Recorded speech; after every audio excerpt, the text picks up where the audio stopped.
Pride and Prejudice bab 12.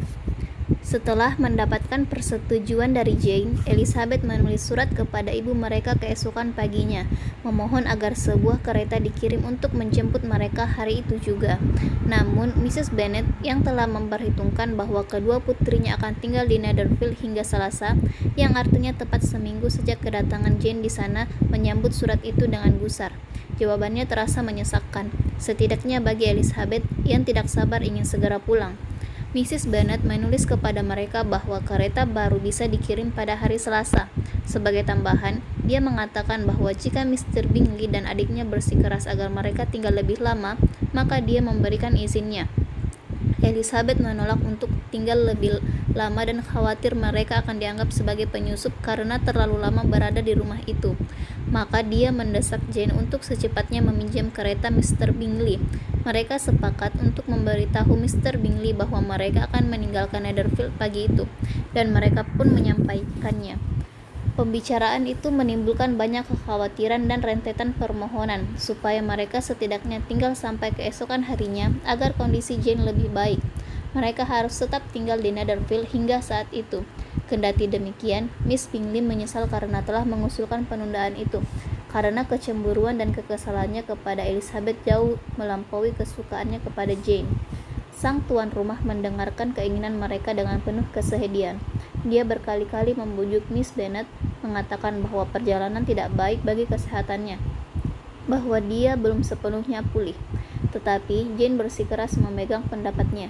Namun, keinginan itu disambut dengan senang hati oleh Mr. Darcy. Elizabeth telah tinggal cukup lama di Netherfield. Gadis itu telah memikatnya lebih daripada yang dikehendakinya. Selain itu, Miss Bingley bersikap jahat kepada Elizabeth dan menggoda dirinya lebih sering daripada biasanya. Dengan bijak, Mr. Darcy bertekad untuk menyembunyikan perasaannya, sehingga tidak ada tanda-tanda kekaguman yang bisa terlihat darinya, dan tidak ada yang akan melambungkan Elizabeth dengan harapan dirinya akan terbuka kepadanya. Pada hari terakhir Elizabeth di Netherfield, perlakuan Mr. Darcy mencerminkan tekadnya. Memegang teguh rencananya, dia hanya mengucapkan tidak lebih dari 10 kata kepada Elizabeth sepanjang hari Sabtu, dan meskipun mereka sempat menghabiskan waktu berdua selama setengah jam, dia berkonsentrasi pada bukunya tanpa sekalipun menatap Elizabeth. Hari Minggu pagi setelah sarapan, perpisahan yang disambut gembira oleh hampir semua orang pun terjadi. Kesopanan Miss Bingley kepada Elizabeth meningkat dengan sangat pesat pada saat-saat terakhir. Begitu pula kesukaannya kepada Jane.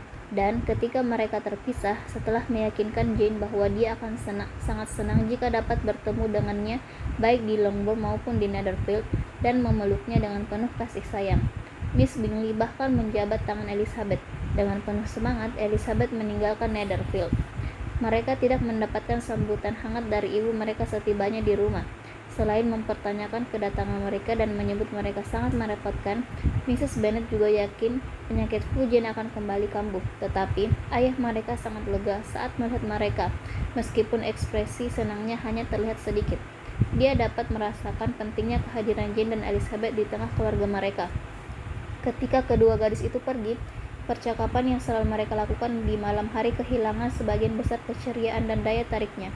Mereka mendapati Mary, seperti biasanya, tertimbun di tengah buku mengenai musik dan kepribadian manusia, siap memberikan penjelasan kepada mereka dengan ringkasan-ringkasan yang mengagumkan dan pengamatan baru mengenai moralitas membosankan. Catherine dan Lydia memberikan informasi lain kepada mereka. Telah banyak yang terjadi dan terdengar di resimen sejak Rabu silam. Beberapa tentara makan malam bersama paman mereka baru-baru ini.